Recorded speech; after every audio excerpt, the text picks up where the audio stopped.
Vijayawada central నియోజకవర్గ ప్రజల చిరకాల కోరిక నెరవేరనుంది.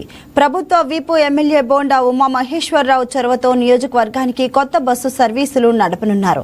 16K-77K సర్వీసులు నడపనున్నట్లు ఆర్టీసీ అధికారులు వెల్లడించారు. రాజీవ్ నగర్, కండ్రిక, క్రీస్తురాజపురం, కాళేశ్వరరావు మార్కెట్, రామవరపాడు ప్రభుత్వ ఆసుపత్రి తదితర ప్రాంతాలకు ప్రయాణించే వేలాది మంది ప్రజలకు మేలు జరగనుంది. ప్రజల రవాణా ఇబ్బందులను దృష్టిలో ఉంచుకుని ప్రభుత్వం ఈ నిర్ణయం తీసుకోనుంది. నియోజకవర్గ అభివృద్ధి తన ధ్యేయమంటున్న ఎమ్మెల్యే బోండా ఉమా మహేశ్వరరావుతో మా correspondent Bindu face to face. అధికారంలోకి వచ్చిన తర్వాత రవాణా సౌకర్యం మీద ఎక్కువగా దృష్టి పెట్టిందని చెప్పుకోవచ్చు. అయితే ఇటీవల ఈ నేపథ్యంలో శ్రీశక్తి పథకాన్ని కూడా రిలీజ్ చేశారు. విజయవంతంగా నడుస్తుంది. అదేవిధంగా ఇప్పుడు చూసుకుంటే సెంట్రల్ నియోజకవర్గ ఎమ్మెల్యే బోండా ఉమా కూడా కొత్త బస్సును అయితే స్టార్ట్ చేశారు. ఏంటంటే రామర్పాడు ఇటు నుంచి చూసుకుంటే ఇటు సైడ్ ఎస్ఎల్వి గ్రాండ్ వైపు చాలా మందికి ఇటు బస్సు సౌకర్యం లేదని వినతి పత్రాలు అందజేసిన నేపథ్యంలో ఎమ్మెల్యే గారు ప్రత్యేకమైన చొరవ తీసుకొని బస్సులను అయితే స్టార్ట్ చేయడం జరిగింది. వారు మనతోనే ఉన్నారు. సార్, స్పెషల్ బస్సులు స్టార్ట్ చేశారు. కండ్రిక ఇటు సైడ్ అవన్నీ అసలు ఎప్పుడు వినతి పత్రాలు ఇచ్చారు, ఎప్పుడు ఈ బస్ రిలీజ్ అయింది? అంటే గత 15 రోజుల కిందట ఇక్కడ నేను ఓటో డివిజన్ ఇది, దీంట్లో ఎస్ఎల్వి గ్రాండ్లో ఈ ప్రాంత పెద్దలందరూ, అపార్ట్మెంట్ పెద్దలందరూ కూడా ఒక సమావేశం ఏర్పాటు చేసి తమ స్థానిక సమస్యలు పరిష్కరించడానికి ఒక మెమరాండం ఇవ్వటం జరిగింది. ఆ మెమరాండం ఇచ్చేటప్పుడు రమ్మన్నారు. దానికి అందరం కూడా, నేను, మా పార్టీ నాయకులు, డివిజన్ నాయకులు అందరం కూడా వెళ్ళాం. ఆ రోజున వాళ్ళు కొన్ని సమస్యలు మా దృష్టికి తీసుకొచ్చారు. ప్రధానంగా ఈ ప్రాంతానికి పేద మధ్యతరగతి మహిళలు వెళ్ళటానికి బస్సు సౌకర్యం లేదు.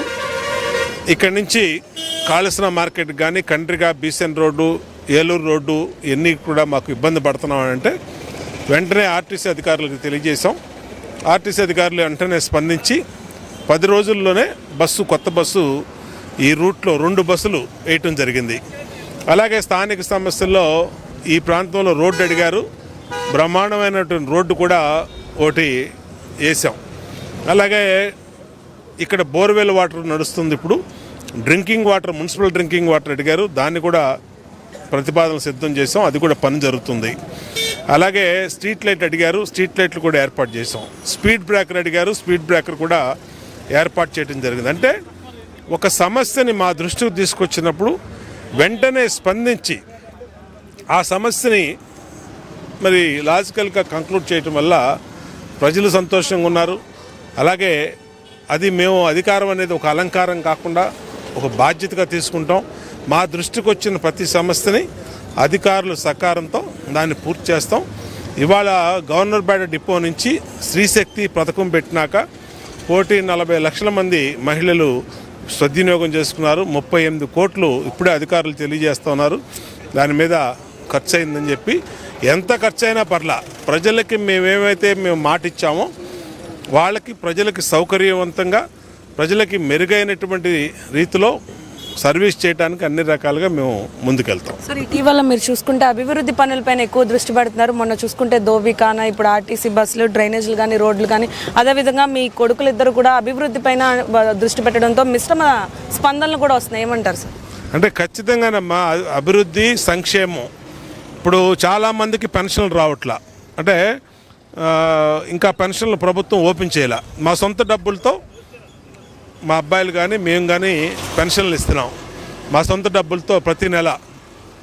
అట్లాగే చిన్న చిన్న వర్గాలు తోపుడు బళ్ళు అడుగుతున్నారు. వాళ్ళందరికీ మా సొంత నిధులతో బళ్ళు ఇస్తూ ఉన్నాం P4 పథకం కింద. అట్లాగే టిఫిన్ బళ్ళు అడుగుతున్నారు, రజకులు ఇస్త్రీ బళ్ళు అడుగుతున్నారు, అవి కూడా ఇస్తూ ఉన్నాం. ఎక్కడైతే సమస్య ఉందో ఆ సమస్య మా దృష్టికి వచ్చిన వెంటనే స్పందిస్తూ ఉన్నాం. అటు అభివృద్ధి, ఇటు సంక్షేమం రెండు కూడా మాకు 2 కళ్ళు లాంటి.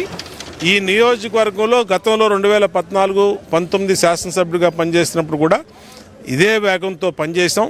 ఇదే విధంగా ప్రజల సమస్యలు పట్టించుకున్నాం. ఇప్పుడు కూడా మా పిల్లలు కానీ, నేను కానీ అందరం కూడా నియోజకవర్గాన్ని కంటికి రెప్పలాగా చూసుకుంటూ మా పార్టీ నాయకులు, మా డివిజన్ నాయకులు అందరం కూడా బాధ్యతగా వ్యవహరించడం వల్ల ప్రజలందరూ సంతృప్తిగా ఉన్నారు. P4 పథకం కింద ఎంతమందిని ఐడెంటిఫై చేశారు ఇప్పటిదాకా? రానున్న రోజుల్లో తదుపరి కార్యాచరణ ఏంటి P4 పథకానికి సంబంధించి? దాదాపు ఇప్పటికి ఒక 3000 మంది వరకు వివిధ రకాల బెనిఫిట్లు తీసుకున్నారు. ఆర్థికంగా కానీ, స్కూల్ ఎడ్యుకేషన్ ఫీజు కానీ, స్కూల్ ఫీజు కానీ, పెన్షన్లు కానీ, చనిపోయినప్పుడు ఆర్థిక సహాయం కానీ, ఇవన్నీ కూడా లెక్కేసుకుంటే ఇంకా ఎక్కువ మంది కూడా ఉన్నారు. ఏది ఏమైనా మా దృష్టికి వచ్చిన ప్రతి సమస్యని పరిష్కరిస్తూ ముందుకెళ్తున్నాం. ఆ దేవుడు మాకిచ్చిన శక్తి ఎంతవరకు ఉందో అంతవరకు దానికి మించి కూడా ప్రజలకి అండగా ఉంటాం. అలాగే మిగిలినటువంటి మార్గదర్శకులు కూడా సహాయం చేస్తూ ఉన్నారు. వాళ్ళ సహకారం, మా సొంత నిధులు అన్ని రకాలుగా ప్రజలకు మేలు చేసేదానికి ఎప్పుడూ ముందుంటామని తెలియజేస్తాం. సో చూసారు కదా, ముఖ్యంగా ఏవైతే బస్సులు స్టార్ట్ చేయడం ఉందో అదికైతే ఇప్పుడు చేయడం జరిగింది. మనకు చూసుకుంటే 16K 77K అని 2 బస్సులు స్టార్ట్ చేశారు ఇప్పుడే. రాజీవ్ నగర్, కండ్రిక మార్కెట్ మరియు రామర్పాడు మరియు గవర్నమెంట్ హాస్పిటల్ రూట్స్లో అయితే ఈ బస్సులు వెళ్తూ ఉంటాయి. కొత్త బస్సులు స్టార్ట్ చేశారు. ఈ 2 రోజుల్లో ఈ బస్సులన్నీ స్టార్ట్ అవుతాయని కూడా చెప్తున్నారు. ఇంకా కండక్టర్, డ్రైవర్ అందరూ కూడా సెటిల్ అయ్యారని చెప్పొచ్చు.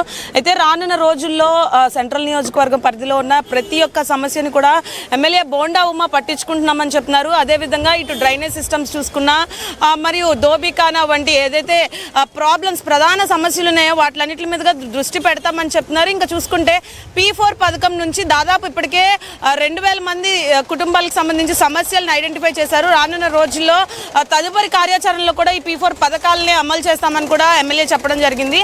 ఇది ఇక్కడ పరిస్థితి. వీడియో జర్నలిస్ట్ మౌలితో బిందు, YK న్యూస్, విజయవాడ.